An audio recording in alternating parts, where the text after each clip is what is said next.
Hey, how you doing? This is Adam Post. Columbia University surrenders to Trump, bans and suspends protestors, submits to government control. Columbia University has gotten far out of control. It's only one of several Ivy League colleges and other universities across the country that are part of pushing an agenda that includes diversity, equity, and inclusion, subverting the United States, really. And in addition to this, creating an environment where students are afraid to go to classes or even to attend certain colleges, universities, because they're getting hunted by protesters. It has died down a little bit, but it was completely ridiculous. And it's not just the negative environment. More than half of Columbia's students are coming from overseas, and they're benefiting from these U.S. institutions. And if there's something going on with bringing radical people in from overseas who can lead a protest, and research has shown that that person can then agitate another 500 to 1,000 people, this is something that has to be gotten under control. It's also a massive liberal power base, and we have way too many of those. So when Trump started taking these universities on, one of the major threats was, look, if you want the federal money, if you want this $400 million and more money to come, you have to operate the institution in an acceptable and safe way. The people who control these institutions don't like that kind of a threat, but they have no choice but to comply. Even though they have plenty of resources in the bank at some of these institutions, Columbia has more than $10 billion of its own. In fact, it made $2.4 billion just off of its endowment savings from 2022 to 2023. It actually made a profit, an increase of $2.5 billion. That's a lot of money, but it's not $5 billion. They want the money, they have to play along. From the New York Times, Columbia concedes to Trump's demands after federal funds are stripped. The administration has moved to cut $400 million in federal funding to the university without changes to its policies and rules. And they completely capitulated. And they capitulated in such a severe way, we'll go over the letter from Columbia, that you don't back down at this level without working directly with the people that you're submitting to. This is like an agreement to end a war, where you obviously lost and you speak to the victor and you say, hey, can you just tell me exactly what to say and do? I'll just exactly do that. From Inside Higher Ed, Columbia agrees to Trump's demands. The university has agreed to a sweeping list of demands from the Trump administration to address alleged anti-Semitism despite legal and academic freedom concerns. And there's no question of there being anti-Semitism issues. This is very well documented. And that's one thing, but it became a lawless, dangerous environment. And when students are going to this school and we're funding it from the federal government, that's completely unacceptable. Columbia University agreed on Friday to overhaul its protest policies, security practices, and Middle Eastern Studies Department in a remarkable concession to the Trump administration, which has refused to consider restoring $400 million in federal funding without major changes. And that's another important point. This isn't something like just capitulate to us, here's what you need to do, and we're going to turn the money back on. This was, according to the Trump administration, an opportunity to begin to negotiate on what changes needed to be made beyond the changes that Columbia agreed to. It's an opportunity to negotiate. So I'm not even going to talk to you until you've announced publicly that you're making these changes. The agreement, which stunned and dismayed many members of the faculty, could signal a new stage in the administration's escalating clash with elite colleges and universities. Harvard, Stanford, and the University of Michigan and dozens of other schools face federal inquiries and fear similar penalties. And college administrators have said Columbia's response to the White House demands may set a dangerous precedent. The great thing about getting one of these universities to back down when there are a group of them that are similarly situated, like it's the same situation, is that the one that backs down creates the standard. If Columbia didn't back down, some other university would have backed down. And then that would have been the standard. Now, in any structure or institution, you've got competing people saying, hey, look, I think we should get rid of this situation and just give up. Other people saying, no, let's keep fighting it. Let's throw ourselves into the fight and keep this going for years, no matter how impractical that might be.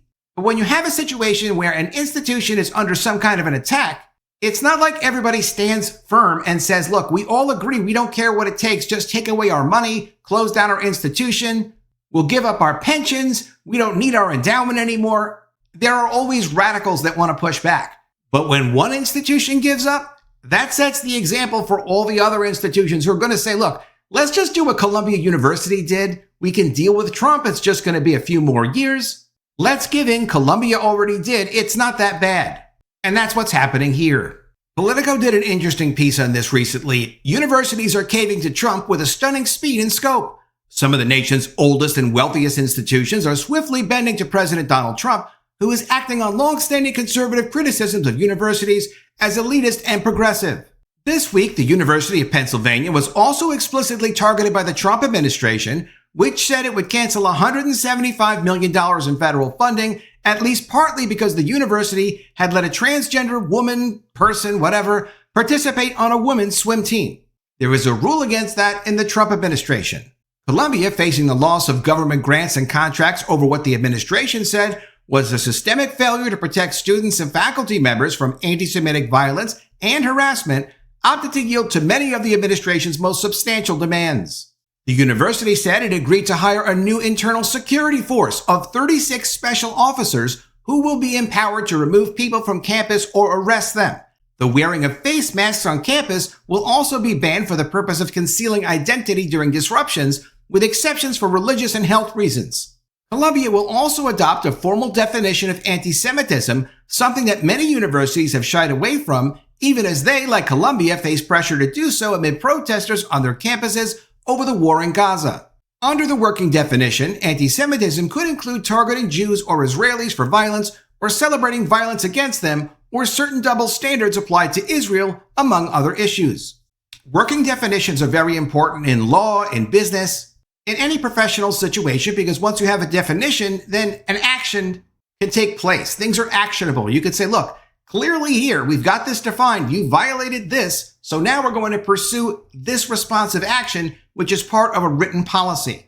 If you don't warn people in advance, or you don't let them know, hey, this is what we call this situation by this definition, it's impossible for people to comply with any policy. So chaos rules and violence rules instead of a clear definition and a well thought out policy. Taken together, the administration's plan from Columbia, issued in an unsigned 4-page letter, reflects a stunning level of deference to the Trump administration from a top private research university. Columbia's interim president, Katrina Armstrong, said in a separate letter that the university's actions were part of its effort to make every student, faculty, and staff member safe and welcome on our campus. Quote, "The way Columbia and Columbians have been portrayed is hard to reckon with," Dr. Armstrong said. "We have challenges, yes, but they do not define us. How you respond to those challenges do define you." She added, "At times we're guided by our values, putting academic freedom, free expression, and respect for et al. The force of every decision we make." The Trump administration demanded each of the changes in a letter to Columbia officials on March 13th. That was pretty quick. It was not immediately clear whether the university's actions would be sufficient to reclaim the $400 million in federal money. So can we please have our money now? We give up. They will likely get it. Maybe they'll get it in some kind of a very public signing ceremony. However, it wasn't make these changes, you get the money.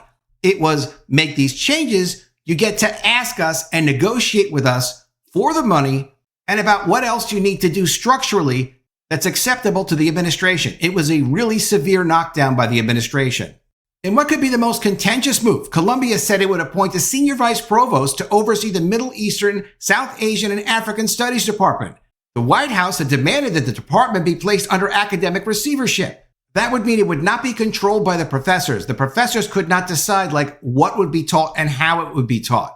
It would be decided by one superior chairperson or somebody who is in a specific role to tell them, look, this is your curriculum, do a good job on it. It is a rare intervention in an internal process that is typically reserved as a last resort in response to extended periods of dysfunction. Columbia did not refer to the move related to the Middle Eastern Studies Department as receivership, but several faculty members said that it appeared to resemble that measure. Legal scholars and advocates for academic freedom expressed alarm on Friday over what they described as Columbia's dangerous surrender to President Trump at a perilous moment for higher education. Some critics of the university's response said they feared the White House could target any recipient of federal funds, including K-12 public schools, hospitals, nursing homes, and business initiatives. They should expect things like that because all the DEI, all the inappropriate discrimination, all the inappropriate and dangerous behavior, it's all going away.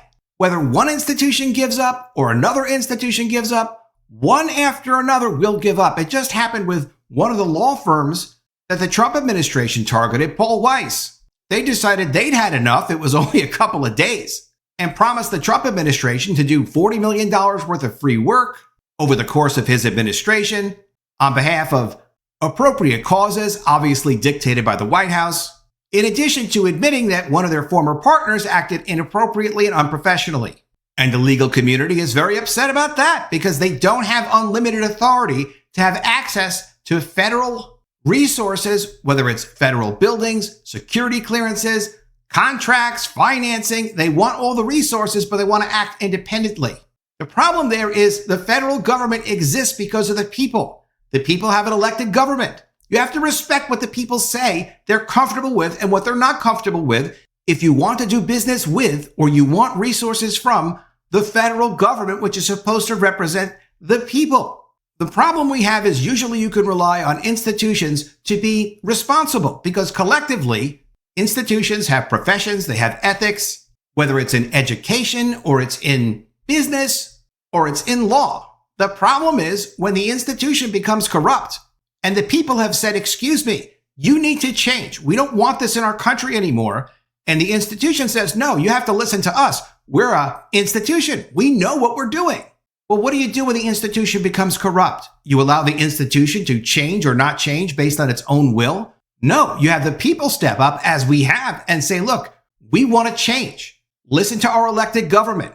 Listen to the people or face the people. And now they're facing the people. Sheldon Pollock, a retired former chair of the university's Middle Eastern Studies Department, said in a text message that Columbia's faculty are utterly shocked and profoundly disappointed by the trustees' capitulation to the extortionate behavior of the federal government. Extortion. If you want our endorsement and you want the resources of the American people, you're going to need to comply on some level with the American people. You can't have our money otherwise. Go create your institutions without resources from the American people. That's the message. But Dr. Pollock is still upset. Quote, this is a shameful day in the history of Columbia, he said, adding that it would endanger academic freedom, which is the freedom for teachers to teach anything they want, any way they want. And yeah, that's ending. Not because we want it to end, because it has to end because of the corruption. It also endangers faculty governance and the excellence of the American university system. On social media, Jamil Jaffer, the director of the Knight First Amendment Institute at Columbia, called it a sad day for Columbia and for our democracy. Others said that a wholesale overhaul was appropriate in light of the conflict and tension on campus in recent semesters. Among other changes, the university also said the administration would work to adopt a university-wide position of institutional neutrality. It said that it would move an independent panel of faculty, students and staff members who handle disciplinary procedures under the provost's office, and that members would be restricted to faculty and administrators only. The school also agreed to review its admissions policies for potential bias after it identified a recent downturn in both Jewish and African American enrollment, and last week announced a range of disciplinary actions against an undisclosed number of students. Those actions were suspensions for people that participated in a violent protest, also temporary revocation of people's diplomas. The Trump administration told the university that meeting its demands was a precondition for formal negotiations over a continued financial relationship and that the White House may call for other immediate and long-term structural reforms. Columbia's changes are notable for their scope and for how quickly they were made. But it's not the only institution to make concessions, as the White House indicates that its campaign against elite universities will not end with Columbia. Federal money is the lifeblood of major research universities, and some have begun to keep quiet on hot-button issues in hopes of escaping the administration's ire. Many, including the University of California this week, have retreated from diversity-related efforts. And in a letter directly from Columbia, they say here they're advancing their work to combat discrimination, harassment, anti-Semitism, and more at Columbia. Their rules and policies, application of consistent, rigorous, and effective disciplinary actions for violations of university rules. Improvements to our disciplinary process, including the University Judicial Board. Clarification of time, place, and manner restrictions. So you won't be able to protest wherever you want. There will be limitations. We will have the identification of individuals participating in demonstrations. You can't do it secretly and avoid responsibility. They're expanding the public safety personnel with new training and staff, 36 special officers. There will be oversight and support of student groups.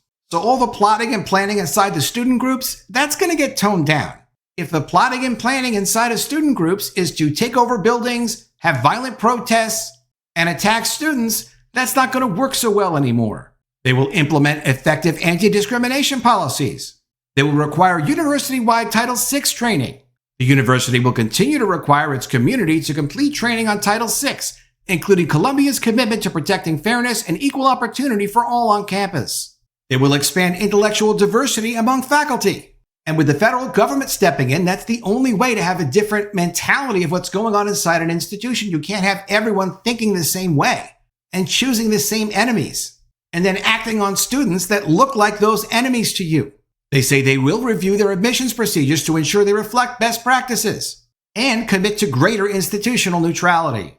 Let me know what you think of all this in the comments below. Always love to see your ideas. Please be sure you are subscribed to the channel. Click the bell for notifications, give me a thumbs up, and I'll see you again soon with another story. And if I don't see you, I will miss you.